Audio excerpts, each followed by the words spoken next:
Thank you for joining us. I'm Chantal. I serve as a pastoral ordinate at Redemption Church. We are a radically inclusive community of hope, seeking to live Jesus-centered lives. The message you will hear is from our Sunday gathering, where we seek Jesus, joining one another in communion and worship. Whether you find yourself on the go, have yet to find a local church community to which you can belong, or are exploring your faith, we're so glad you're here. We hope this message brings encouragement, hope, and a deep sense of knowing that you are loved by God. We rely on the generosity of our community, and this includes you, wherever you may find yourself. To get resources like this out into the world, you can contribute at redemptionichu.com/give. Here's this week's message.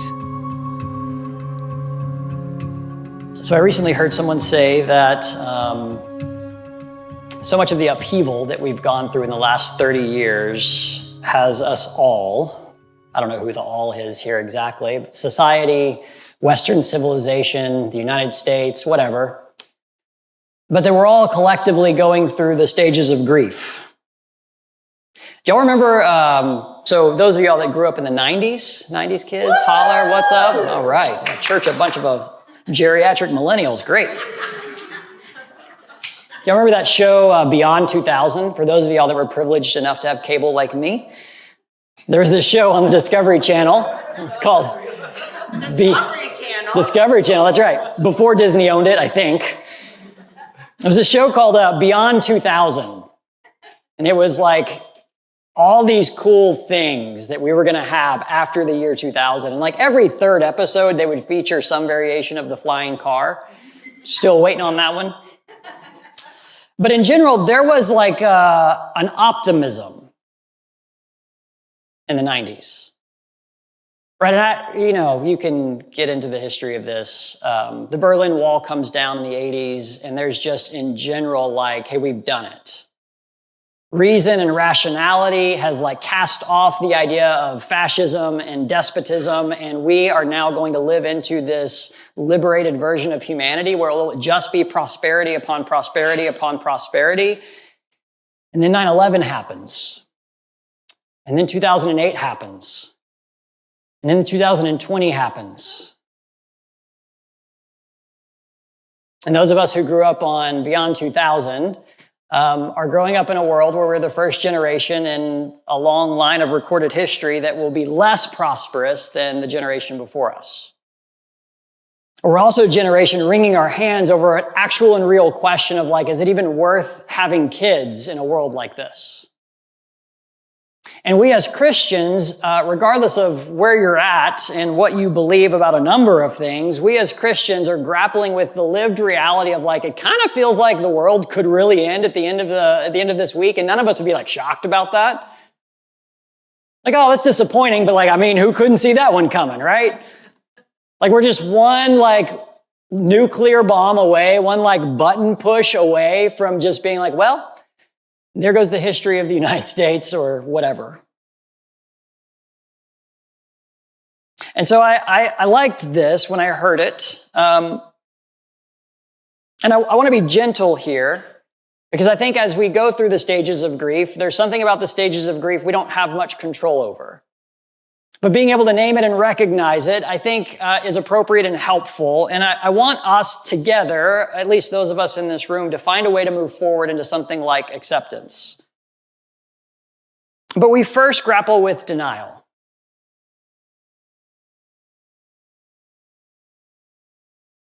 This week I had a conversation with the woman who runs the children's center our 1-year-old goes to. And as I was saying, like, hey, goodbye, have a good weekend, she said something along the lines of, yeah, I can't wait till we get back to like something that feels like a normal world again. And I kind of chuckled, like, what does that even mean anymore?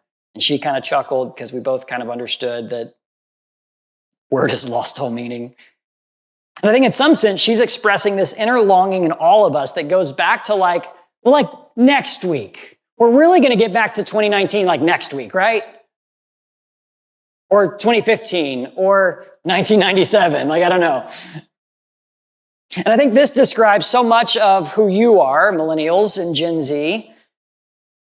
Let's not talk about Alpha, they might hear us. But so much of our life is filled with this angst, this fear, this foreboding. And I think so much of us just are like, we're just waiting for like that thing when finally like, okay, we can like take our collective breaths and just like, just cruise for a little bit. But we move out of denial into anger. And this is where we start wagging our fingers, looking for people to blame. Some of us blame ourselves, and maybe we carry some weight for that blame. Maybe we should blame ourselves in some sense. Some of us blame others. But when we get to the place where we actually really start to wrap our minds around what is happening, what is actually happening, and just keeps happening, we get angry.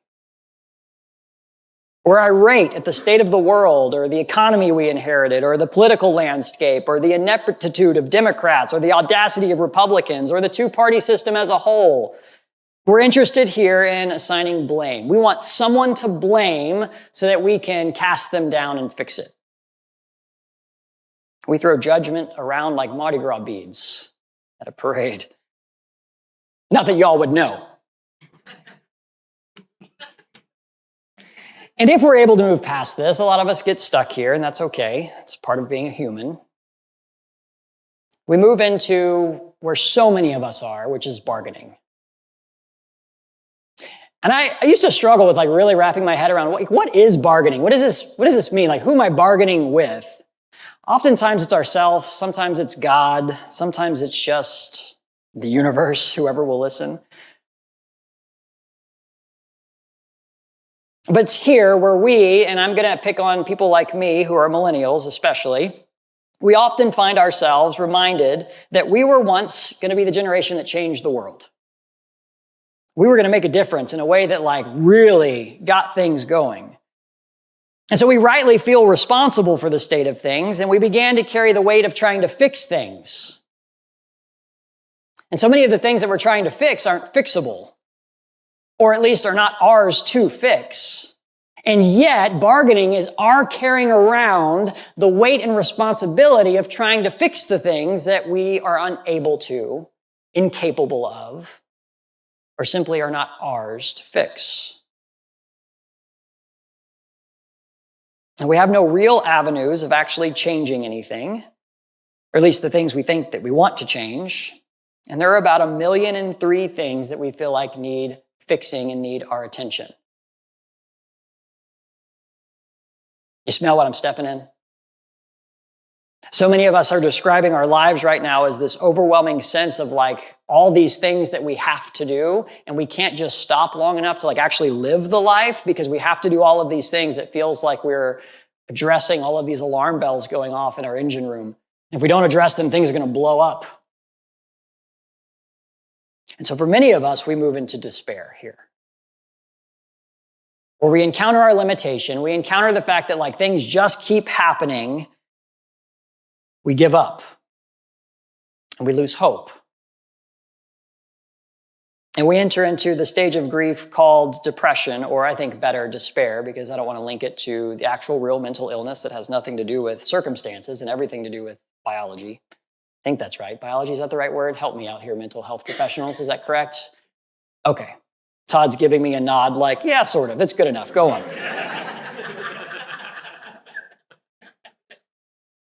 Try and stay in my lane, y'all.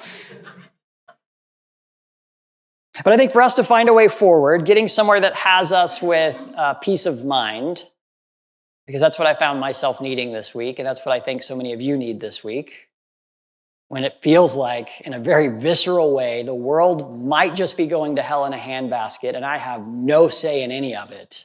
How in the world am I supposed to have peace of mind here and now? I think the way forward is something that looks like acceptance.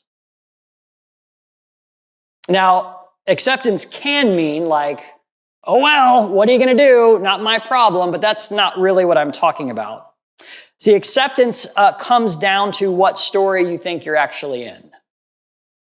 Acceptance comes down to confronting the truth, the reality of things as they actually are versus things as you wish they were or want them to be. And if you've grieved and you've made it this far, then you recognize that. Now, the churches in Galatia have lost the plot.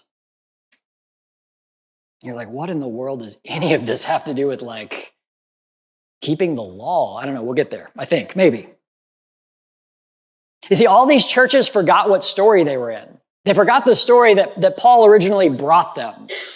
The one that they were like, even in his weakness and in his sickness, I don't know, he had like an eye disease or something. I don't know. They were like, you weren't disgusted by me. You received my message freely and you wanted to gouge your eyes out and give them to me. I'm like, cool, what in the world was going on? Shorter answer is we have no idea. But it doesn't sound pleasant. And yet, in his weakness, in his maybe grotesqueness, in his like, here's my message, they received him as a messenger, as an angel of God, as Jesus Christ himself, because of the goods, the good news that Paul was bringing them. And yet now, they're tempted to live into a story that suggests that Jesus hadn't really come, and that Jesus had not really done for the world all that God had said he has. That what Jesus has done, maybe they believed in it, but it wasn't enough. We need to just like add a little bit to God here. God plus our social media campaign, right? And so in verse 14 of chapter 4, he says, you receive me as an angel of God, as Christ Jesus himself. And then verse 15, where then is that sense of blessing you had? For I testify about you that if possible, you would have torn out your eyes and given them to me. So have I become your enemy by telling you the truth? And so Paul, in an effort to like restory them, remind them of like the thing that he actually gave them the first time, he's being vilified for this. His relationship with the churches in Galatia is being called into question. The message that he's proclaiming is being called into question. His status as this apostle that God has like called out is being called into question. And he is being turned from like their beloved friend who brought them this good news into their enemy simply because he's telling them the truth. And he reminds the Galatians of what is true. And this is what I want to do with you this morning. I want to tell you the truth. And while I doubt any of you are going to walk out of here going, well, Brandon's now my enemy. By the way, that is my nightmare as an Enneagram 3, just to let you into my psyche a little bit. So if that is the case, just keep it to yourself. Don't tell me. I would appreciate it, and I will sleep better tonight. Just quietly don't come back next week. But he's reminding the Galatians of what is true. And this morning I want to remind you, dear Christian, dear one who is trying to lead a Jesus-centered life at what might be the end of the world, I want to remind you what is true. And so he goes into this weird like allegory. And I want us to be sure that we understand that this is an allegory. Because Paul's going to say some things that in the history of Christianity, and I'm almost willing to bet all the very little money that I have in my savings, that it will be used in the very near future to demonize and to politicize things going on in the Holy Land. It's been used both as like anti-Semitic backing for like, hey, we can just like destroy the Jews, right? Because of what Paul says here and in other places. It's also been used in like weird pro-Israelite ways, like, well, we got to cast out any non-Jews, yada, yada, yada. And yet Paul's not saying any of that. What he's talking about is allegorical. He's talking about promises and contracts.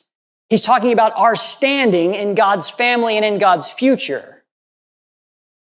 Not about the political landscape of ancient or modern day Israel. Caveat over, I guess. Probably not. Send me an email. And he says this in verse 23, but the son by the slave woman was born according to the flesh. So in English, we're burying like a word in this sentence that's doing a lot of lifting. And the word is like born, right? It's this passive, like, oh yeah, it seems like this inconsequential thing, like, oh yeah, and the son was born to the flesh. But really, this is the word in this sentence. That this son was brought into being by, was engendered by, was brought about because of the flesh. Okay, so then the question is like, well, what is the flesh? This is not like Paul's anti-sexuality campaign. This is not some sort of weird, we've done lots of weird things with this. So if you go back into the story is like, hey, Abraham, God promises Abraham, you're going to have a gazillion kids. So many kids, they're going to be like the sand of the seashore or the stars in the heaven. Go ahead and count those. You're going to have more kids than that. And so Abraham's like, cool, that's great. That sounds like a win for me. And he then goes into his life and nothing happens. And then his wife is barren and can't have kids.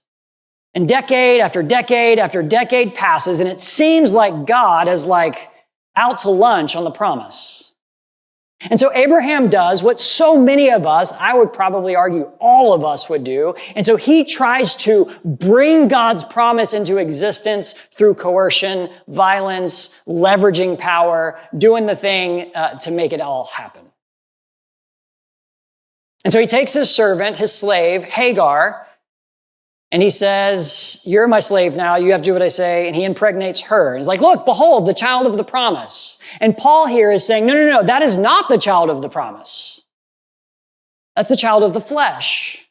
And so then the flesh here is not just like sin and some sort of generic, like, oh, you did a bad thing. That's an immoral thing. It is our attempts to take, to grasp, to obtain for ourselves that which God is offering to freely give us.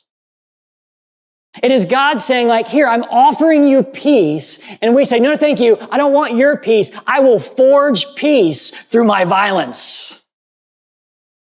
I will win my peace. Thank you very much. And there's a pattern here that's not just in the story of Abraham. It's throughout the entire Old Testament. It's throughout the entire New Testament. It's throughout human history, where we are all trying to grasp flourishing, peace. The Hebrew word is like wholeness, right? We like dress it up really nice in our modern day, right? We would never do violence to obtain it. We'll just buy it off of Amazon, off the backs of poorly paid people who are probably getting it from a country where they're enslaved to make it so that we can get it at a cheaper price. It's what we try to gain for ourselves when God is saying, no, it's here. And so yes, it absolutely involves like immorality, sure. But there's much more going on here.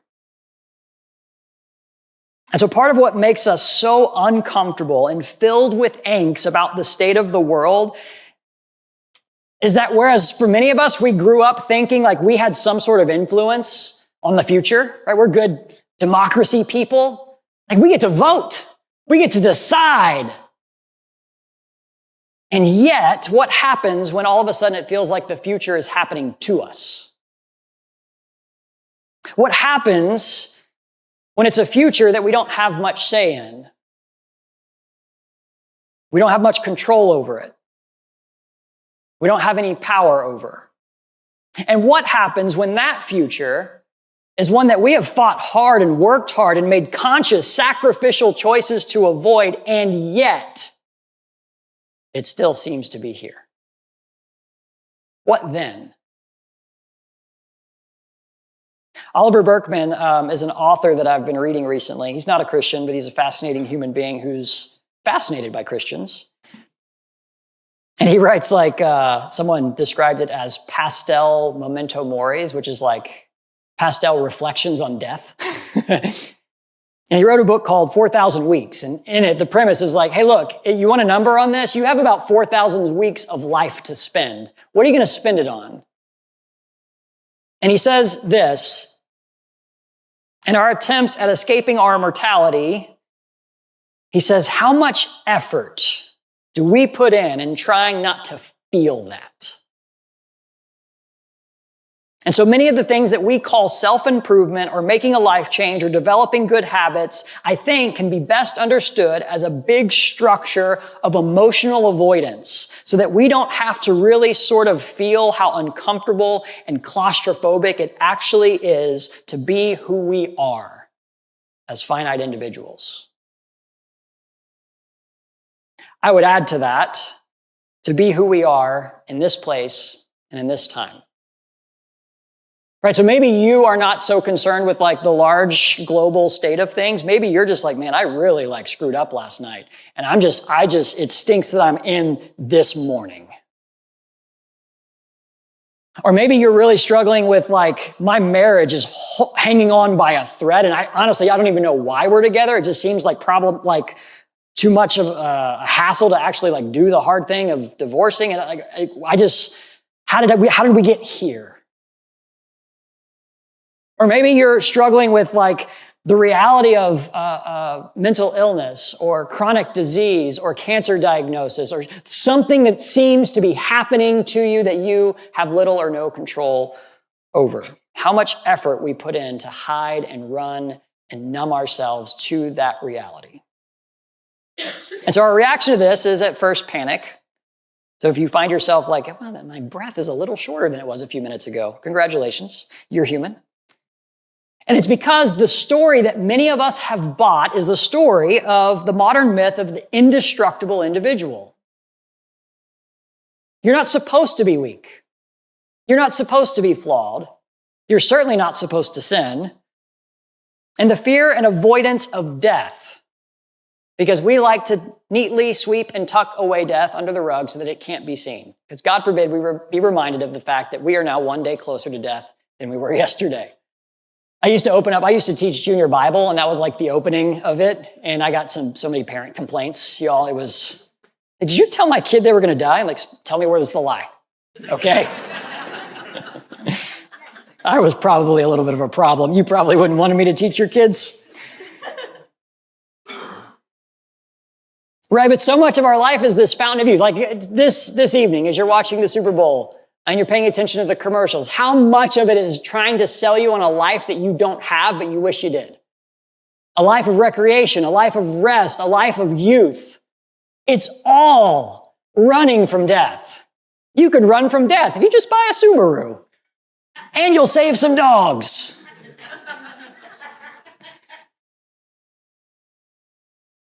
And now when we all collectively experience the deterioration, or at least a seismic shift in what the overarching story of reality is, or the one that we thought it was, we're confronted with the reality of things. And it can be really uncomfortable. That doesn't make it not true. I heard a friend of mine once say, the world will always tell you what the world is. And yet we so often are shocked when the world tells us what the world is. Or like we have our Bibles and we read all these things about the world and we're like, yeah, got it. But then when the world worlds, we clutch our pearls like, oh my gosh. And this to me is a sign that we've lost the real story, the good news story, the story that we say we believe, but is so hard to live into. And when we do, we're confronted with this important question. These two competing stories, the one we inherited and the one we were told in the good news of Jesus Christ, is our story, the story of our lives, the story of our world. Is our story a story where we are bringing about God's promises, or one where we are caught up in what God has done and is doing for the world? In other words, is our story the story of the flesh? Or is our story, as Paul will go on to say in the rest of Galatians, the story of the Spirit? Is our story the story of what we can wring out of life by coercion and manipulation? Or is our story the free gift of God? For the Galatians, this was the central issue that Paul is very fired up about. And it has everything to do with how they access God's family and God's future. Is this mine to do, or is this God's to give? And so our peace of mind will come, my peace of mind will come, when we accept that the world is what the world is. And our lives are what our lives are. My dear brothers and sisters, I wish I could go back and undo whatever it was you did yesterday. I wish I could go back to your wedding day and make all the beautiful, fuzzy, warm, good things come back. I wish I could go back in time before the diagnosis. The lives that we have are the lives that we have. And accepting that is a very big, giant horse pill to swallow. I was like in the FFA, and so I've seen horse pills. They're very large. But it's true. And yet, I believe that what God has said Jesus has done and is doing is even more true. God has actually really done something in Jesus Christ that secures the future that you are aching for, that you are longing for, that your soul is reaching for. And it is actually really breaking in here and now. I believe that. I'm convinced of that. It's the thing that I'm clinging to even when I don't want to, even when it ticks me off. And so in verse 30, Paul says this thing that, again, we have to keep in the context of like, this is an allegory, where he quotes Sarah, who does like a not so great thing when she tells Abraham, hey, cast the slave woman out. He like reworks it and reuses it. There's an interesting conversation about, wait, Paul's not reading the Bible the way that we read the Bible, but that's a whole other conversation for a whole other day. And he says, drive out the slave woman and her son. What he means is that way of flesh, that way of trying to like grab for yourself what God is freely giving, like get rid of it, throw it out. You don't need it in your life.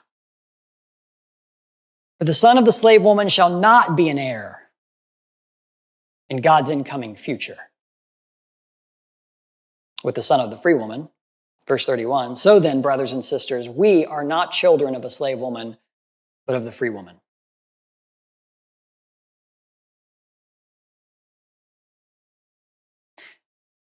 I think it's important for us to remember, I think we do this with good intentions, and I understand why we do this, and there are times where I think this is probably right-headed, but only ever in this context. We want to be peacemakers, right? Jesus tells us, hey, blessed are those who make peace in the world. But I think it's important for us to remember that God's kingdom, God's peace, is something that we inherit. It's something that we step into. It's something that we receive as a gift. It is not something that we build and create on our own. We are not the agents of God's peace in the world in the sense that we are going to manufacture it from thin air, from our great ideas and our high morality that's better than their low morality. Instead, when we live into God's peace, we become like conduits. Right? We're not the source of the electricity, but the electricity sure does show up in and through us. And so peace of mind comes in what God has done and promises to do. This is the foundation that everything else will build on top of. And when we lose this piece of the plot, we lose all the rest. We are children of promise. And that promise is dependent on the promise giver. Not on you. So whatever you think God thinks of you, and this is both really comforting and really terrifying, depending on where you're at here. Like, I don't know, imagine one day you get hit by a bus. I hope it's not today, but who knows? And the humor's dark this morning. You go to those pearly gates, and who is it that meets you there? Is it Peter? Right? Peter says, hey, why should I let you in? And you find out all of a sudden that God's like, hey, this is mine to give. And I decided I changed my mind. You're out. Or this is mine to give, and I've decided that everyone's in. This is my choice, right? Like when we wrap our heads around this idea, we're starting to get at it. And in this terrifying reality of promise, there is freedom. Because we are not in control of it. We are not authors of it. And we don't get to like bargain with God to like make it happen. And so it feels important to remind us this morning that the Christian witness has almost always been at odds with power and influence and strength in the world. And whenever it's not, it's usually going south. And I had like a long list of like examples, and again, sure, email me, I'll give them to you. But I think really the trump card is this. Look at Jesus Christ himself. The one who shows us this is what it looks like to be fully human in God's world, to live a completely connected to God, completely loving life. This is what it looks like. And in the face of injustice, in the face of an uncertain future, in the face of a raging and wrathful empire, in the face of exclusionary religion, in the face of betrayal and abandonment by his closest friends, in the face of all of the world's sin and death, what does Jesus show us it looks like to live in full humanity? He doesn't protest. He doesn't take up arms. He says, Father, into your hands I give my spirit. Jesus shows us that the subversive reality of God's work in the world is by showing us what it means to hope fiercely, irresponsibly, in the truth that God secures the future that humanity longs for. Any Lord of the Rings fans in here? Or Rings of Power fans in here? Or Amazon fans in here, I guess? So there's this show about elves and dwarves and goblin creatures called The Rings of Power. I highly recommend it if you're into that sort of thing. And at the end of this last season, when these like the good guys, the elves, have like marched against the satanic-ish figure, and they're like true Lord of the Rings fans are like, oh my God, he's butchering all of this. It'll be fine. You'll be fine. Your future is secure in God. It's okay. You're okay. Right, so the good guys have like done all this like maneuvering and plotting and planning, and they're like getting to the end, and they think, we've got it, this is it. This is the moment where like our friends are gonna come and it's gonna flank the bad guys, and like, yeah, and then the friends don't show up. And instead, like the guy who's in charge of all the good guys just sits there and watches all of his good guys get slaughtered in front of him. And it's like really gruesome, it's awesome. Like in an Old Testament kind of way. So like the Bible talks about it, so it's cool, you can watch it on TV. And in this moment, as he's realizing that they've gone about this like all the wrong way, as he realizes like it seems like evil has won, he has this line that just like I'm laying in bed at like 9:30 or something like that, and I'm like, I paused it, and I pulled out my like, this is the sermon right here. Y'all do that too, right?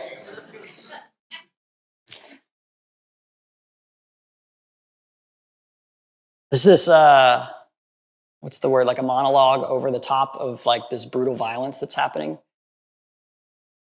He says, it's not strength that overcomes darkness, but light. It's not strength that overcomes darkness.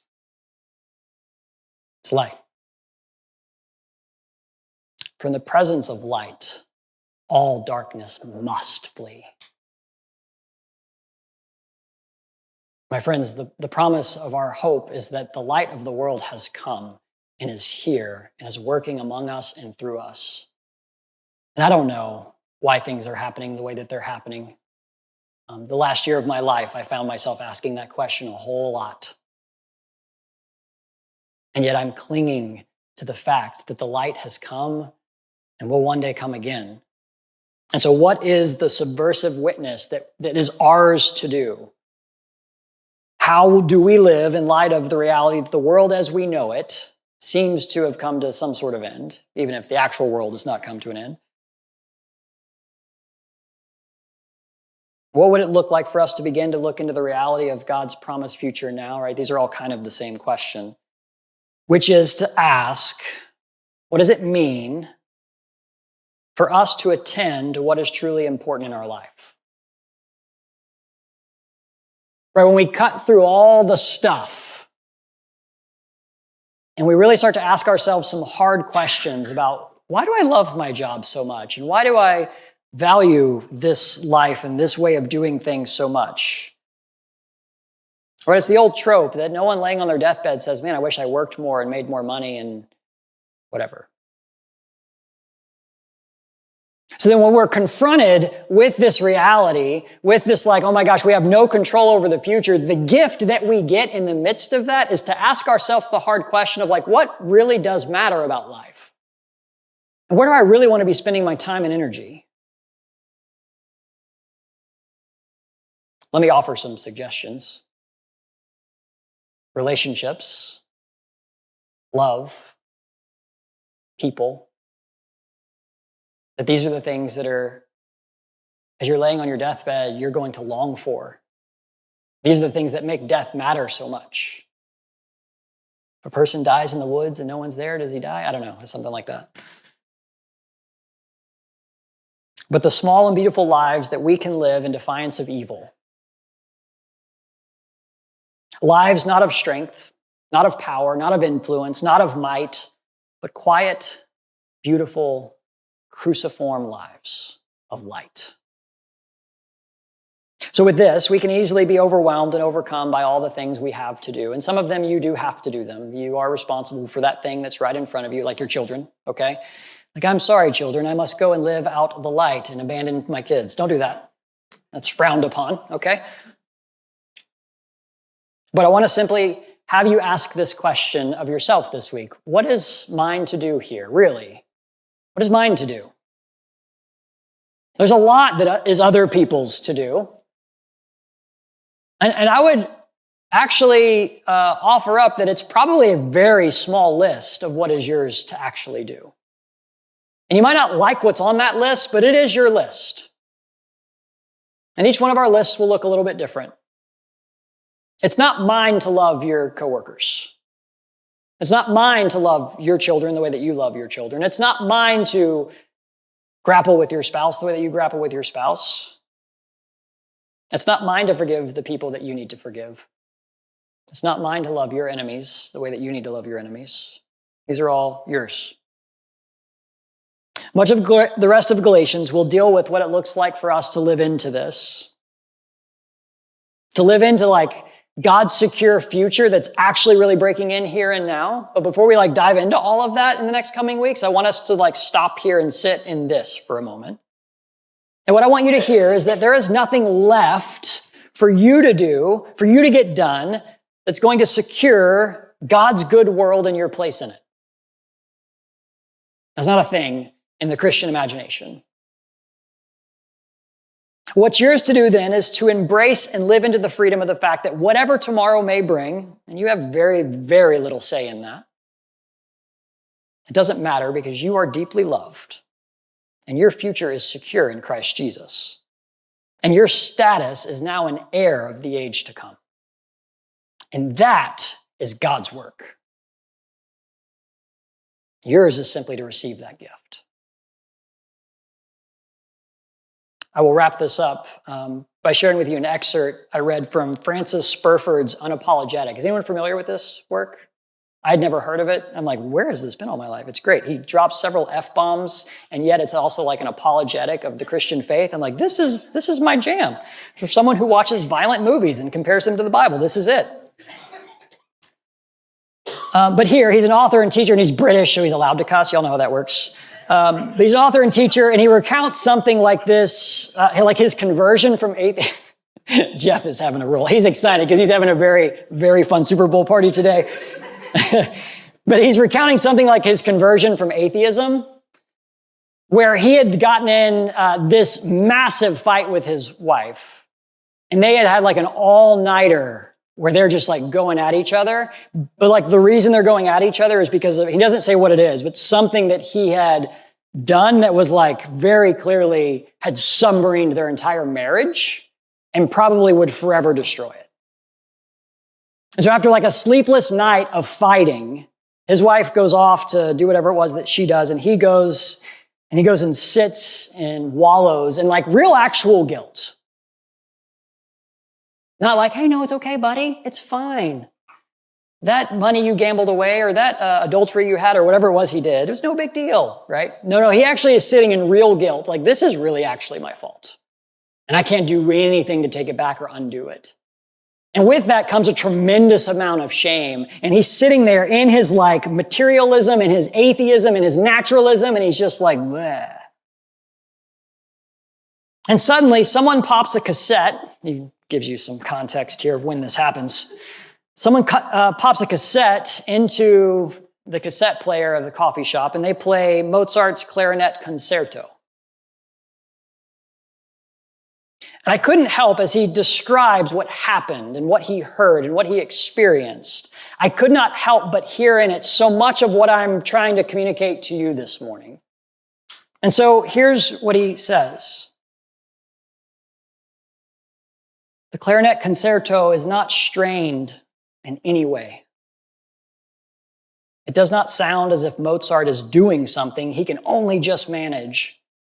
It does not sound as if the music is struggling to lift a weight it can only just manage. Yet at the same time, it's not a music that denies anything. It offers a strong, absolutely calm rejoicing, but it does not pretend there is no sorrow. On the contrary, it sounds as if it comes from a world where sorrow is perfectly ordinary, but still, there's more to be said.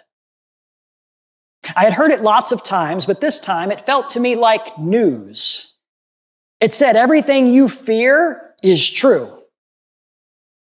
And yet, everything you have done wrong, you have really actually done wrong. And yet, the world is wider than you fear it is. Wider than the repeating rigmaroles, again, British, right? In your mind. And it has this in it, as truly as it contains your unhappiness. Shut up and listen, and let yourself count just a little bit on a calm that you do not have to be able to make for yourself. Because here it is, freely offered. You are still deceiving yourself, said the music, if you don't allow for the possibility of this. There's more going on here than what you deserve or don't deserve. There is this as well. And the tune rolled around again, along with all the cares in the world. And this morning, I want to invite us all to remind our hearts of this. There is a calm that we do not need to make for ourselves. And here it is, freely given. Thank you for listening. I want to remind you that if there's anything we can do to serve you or help you get connected to our community, we encourage you to reach out at redemptionhou.com/connect. We desire to be a community where you are seen, known, and loved. Go out today in the love of the Father and by His Spirit embody the hope of Jesus to the world around you.